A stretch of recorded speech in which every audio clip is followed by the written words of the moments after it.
Don't forget to subscribe and hit the bell icon for more easy and helpful educational videos. వచ్చే అవకాశం ఉంది. మరి అటువంటప్పుడు ఆ తప్పు మంత్రిదా లేకపోతే ప్రభుత్వానిదా ఎట్లా చూడాల్సి ఉంటుంది ఇదంతా? బలరాం గారు మీకు ముందుగా నమస్కారం. ఛానల్లో సభ్యులందరికీ కూడా నమస్కారం. సార్ ఒక మంచి ఇష్యూని రేజ్ చేశారు. ఇక్కడ ఏంటంటే మనం 3-4 అంశాలు ఇక్కడ ఉన్నాయి. 3 చూడాల్సి వస్తుంది. ఒకటి ఏంటంటే చంద్రబాబు నాయుడు గారి పనితీరు, చంద్రబాబు నాయుడు గారి సమీక్షా విధానం. ఆయన గతంలో ముఖ్యమంత్రిగా ఉన్న 2-3 సార్లు కూడా పెర్ఫార్మెన్స్ ఇండికేటర్స్, ప్రగతి సూచికల ఆధారంగా ప్రభుత్వ ఉద్యోగుల పనితీరు, అలాగనే ప్రగతి సూచికల ఆధారంగా మంత్రుల పనితీరు, పార్టీ నాయకులు, ప్రజాప్రతినిధుల పనితీరు, అంటే జిల్లా పరిషత్ అధ్యక్షులు కానివ్వండి, మండల అధ్యక్షులు కానివ్వండి, మున్సిపల్ చైర్మన్లు కానివ్వండి, అట్లా తన పార్టీకి చెందిన వాళ్ళ పనితీరుని సమీక్షించడం అనేది చంద్రబాబు నాయుడు గారికి కొట్టిన పిండి ఒకప్పుడు. ఇప్పుడు దాన్ని కొంచెం అప్గ్రేడ్ అయ్యారు, డిజిటల్ యుగంలోకి వచ్చారు కాబట్టి ఇప్పుడు ఐవీఆర్ఎస్ అంటున్నారు. వాస్తవానికి చంద్రబాబు నాయుడు గారు పని ప్రారంభించిన మొదటి రోజు నుంచే ఈ 6 మాసాల్లో ఐవీఆర్ఎస్ ద్వారా తెచ్చుకున్నటువంటి నివేదిక మొదటిది కాదు. ఇప్పటికీ ఒక 15-20 నివేదికలు చంద్రబాబు నాయుడు గారు తెప్పించుకున్నారు. వివిధ మార్గాల ద్వారా తెప్పించుకున్నారు. మీకు గుర్తుండే ఉంటుంది బలరాం గారు, రీసెంట్ గా రామ్మోహన్ నాయుడు గారిని ఒక క్వశ్చన్ వేశారు అక్కడ శ్రీకాకుళం జిల్లా పర్యటనకి వెళ్ళినప్పుడు. మీరు అధికారులకి చెప్పారా మీ ప్రోగ్రాం ఇక్కడ అవుతున్నట్టుగా? మీరు అధికారులకు ఎందుకు చెప్పలేదు? మీరు స్వతంత్రంగా వ్యవహరిస్తే రానున్న రోజుల్లో క్షమించేది లేదు అని ఇండికేట్ చేశారు. ఆయన పనితీరుని తక్కువ చేయడమో అనో మరొకటో కాదు. ఏ మంత్రి అయినా కూడా, ఏ నాయకుడైనా కూడా, ప్రజాప్రతినిధి అన్న వాళ్ళు సమన్వయంతో అధికారులతో, మిగతా పార్టీలు కూటమిలో ఉన్నారు. ఇప్పుడు కేవలం తెలుగుదేశం పార్టీ మాత్రమే అధికారంలో లేదు.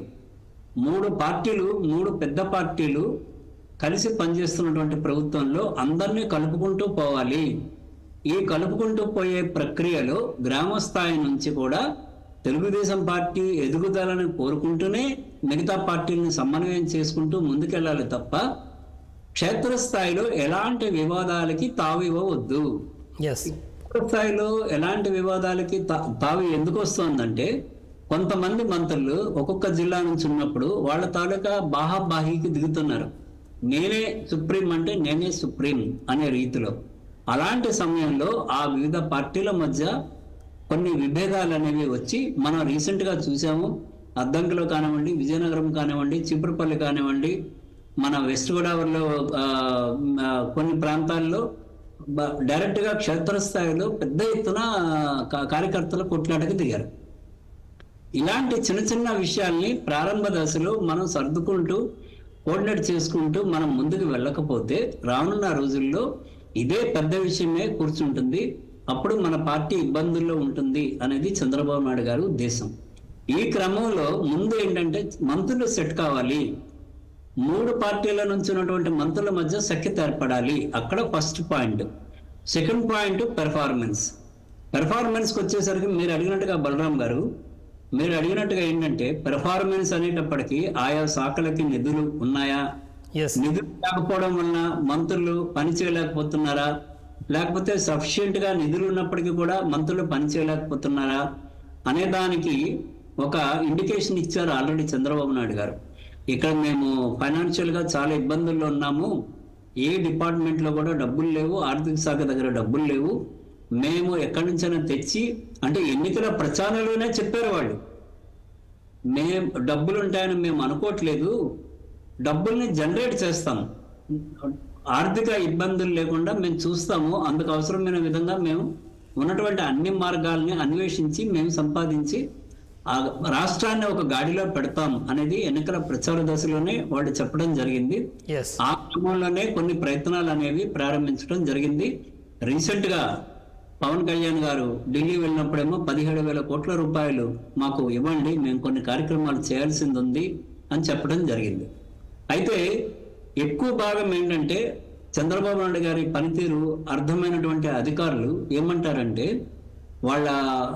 వాళ్ళ దృష్టికోణంలో చెప్పాలంటే కేవలం పేపర్ వర్క్ ఎక్కువ జరుగుతుంది. ఈ పేపర్ వర్క్ లో ఈయన ముందున్నాడు, ఆయన ముందున్నాడు, ఈయన వెనుకున్నాడు అనేటటువంటి ఒక ప్రియులర్ వదిలి ఆయా వ్యక్తులు ఇబ్బందుల్లో పడేలాగా చేయటంలో చంద్రబాబు నాయుడు గారు మంచి వ్యూహకర్త.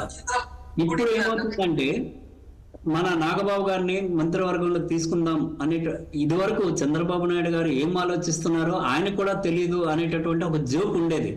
ఆయనే నమ్మడు కాబట్టి ఆయన చెప్పడు బయటికి అని. కానీ అలాంటి వ్యక్తి ఈ కూటమి ప్రభుత్వంలో మరో వ్యక్తిని మంత్రివర్గంలో తీసుకునే ఆలోచన చేస్తున్నాం అనేది కొద్ది రోజులు ముందుగానే ప్రకటించారు అంటే చంద్రబాబు నాయుడులో వచ్చినటువంటి మార్పు మనకి అర్థమవుతుంది.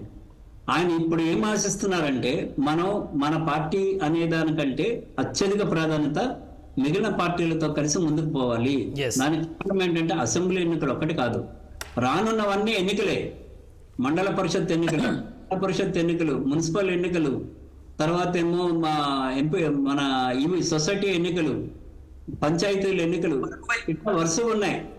మళ్ళీ ఇంకో పక్కేమో ఒకే దేశం, అది ఎప్పుడు వస్తుందో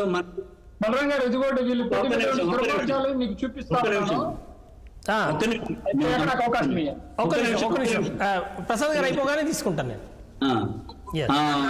అనే ప్రచారం జరుగుతుంది. కాబట్టి 2027లో వస్తాయని ఒక్క నిమిషం ఆగండి, నేను కంప్లీట్ చేస్తున్నా. 2027 నాటికి ఒకే దేశం ఒకే ఎన్నిక అనేది వస్తుందో రాదో ఇప్పుడు ప్రస్తుతం చెప్పలేకపోయినప్పటికీ కూడా, ఎందుకంటే జేపీసీ దాని మీద ఒక నిర్ణయం తీసుకోవాల్సింది కాబట్టి దాన్ని కూడా సిద్ధంగా ఉండాలి అనేటటువంటి వ్యూహంలో చంద్రబాబు నాయుడు గారు ముందుకెళ్తున్నారు. ఈ క్రమంలో మంత్రుల పనితీరు అనేది మొదటి ఒక మెట్టు మాత్రమే, ఒక అంకం అంతే. ఈ అంకంలో ప్రతి మంత్రి పనితీరుని ఒక డాటా తయారు చేశారు. 64 కాలమ్స్ తో కూడినటువంటి డాటా అది. ఈ 64 కాలమ్స్ ఆయా మంత్రులు ఫిలప్ చేసి ఇవ్వాలి. అలాగనే వాటికి సంబంధించినటువంటి ఫీడ్బ్యాక్ బయట ఏజెన్సీల నుంచి, అంటే స్పెషల్ బ్రాంచ్, మిగతా పోలీస్ అధికారులు, స్థానికంగా ఉన్న ఇతరులు, కార్యకర్తలు, వీళ్ళ దగ్గర నుంచి కూడా సమాచారం సేకరించి వాటిని అప్రైజ్ చేసి ఎప్పటికప్పుడు వాళ్ళ నోటీసుకి తీసుకెళ్లి పలానా చోట మీ లోపాలు కనిపిస్తున్నాయి కాబట్టి మీరు దాన్ని సరిదిద్దుకోండి అని చెప్పేటటువంటి ఒక ప్రక్రియని ప్రారంభించారు. కానీ ప్రసాద్ గారు ఇక్కడ చంద్రబాబు నాయుడు గారు ఒక ఇంట్రెస్టింగ్ ఇష్యూ తీశారు. ఇక్కడ సెల్ఫ్ అప్రైజల్ మనం జనరల్ గా ఎంఎన్సీ కంపెనీలో చూస్తాము. ఏదైనా హైక్ కావాలనుకున్నప్పుడు లేకపోతే బోనస్లు వచ్చే టైంలో సెల్ఫ్ అప్రైజల్ ఇమ్మని చెప్పని అడుగుతారు. ఇవాళ మంత్రులను కూడా చంద్రబాబు నాయుడు గారు సెల్ఫ్ అప్రైజల్ అడిగినట్టున్నారు. 3 మంత్రులు మాత్రమే ఇచ్చారట. ఒకటి రామానాయుడు గారు, సంధ్యారాణి గారు, శ్రీనివాస్ గారు. ఈ బలరాం గారు స్వీయ సమీక్షలో ఏమవుతుందంటే ఆయన అడిగిన ప్రశ్నలు ఏంటంటే, స్వీయ సమీక్ష కూడా ఒక ఫార్మాట్ ఇచ్చారు వాళ్ళకి. ఈ ఫార్మాట్ లో మీరు స్వీయ సమీక్ష ఇవ్వండి అని. ఆ ఫార్మాట్ లో ఉన్నవి ఏంటంటే, మీరు ఎంతమంది కార్యకర్తలతో ఈ మధ్య సమావేశం అయ్యారు, మీ గ్రామంలో ఎన్ని సభలు పెట్టారు, ఎన్ని కార్యక్రమాలు నిర్వహించారు, మీ మంత్రిత్వ శాఖ కింద ఉన్నటువంటి వివిధ పథకాల అమలు తీరుని ఏ విధంగా సమీక్షించారు, అధికారులతో ఎన్నిసార్లు సమావేశం అయ్యారు, మీ బడ్జెట్ ఎంత ఖర్చు పెట్టారు, ఈ త్రైమాసికంలో మీరు ఖర్చు పెట్టింది ఎంత, ఈ త్రైమాసికంలో మీరు రిలీజ్ చేసింది ఎంత, ఈ డీటెయిల్స్ అన్ని కూడా అడగడం జరిగింది. తద్వారా మంత్రుల సమీక్షని ఒక అంచనాకు తీసుకొచ్చారు. అయితే అదే విధంగా సేమ్ ఇదే తరహాలో వేరే ఫార్మేట్ లో జిల్లా కలెక్టర్లకు కూడా ఇచ్చారు. ప్రతి కలెక్టర్ కి కూడా సమీక్ష అనేది జరుగుతోంది. ప్రతి కలెక్టర్ కి తన ముందున్నటువంటి వివిధ పథకాలు ఆయా జిల్లాల్లో ఎట్లా అమలు చేశారు, ఎట్లా అమలు చేస్తున్నారు, దానికి ఎంత ఖర్చు పెడుతున్నారు అనేది సమాంతరంగా ఆ సమీక్ష కూడా కొనసాగుతుంది. కాబట్టి నేనేమంటానంటే, ఒక న్యూట్రల్ దీని కింద నేను చెప్పాలనుకుంటే, ఎప్పుడైనా ప్రభుత్వం చైతన్యవంతంగా పనిచేయడం, గతిశీలకంగా ఉండడం, ఎప్పటికప్పుడు మంత్రుల్ని చైతన్యపరచడం, మీ పనితీరు మెరుగుపరచుకోండి అని చెప్పడం అనేది ఒక శుభ సూచకమే.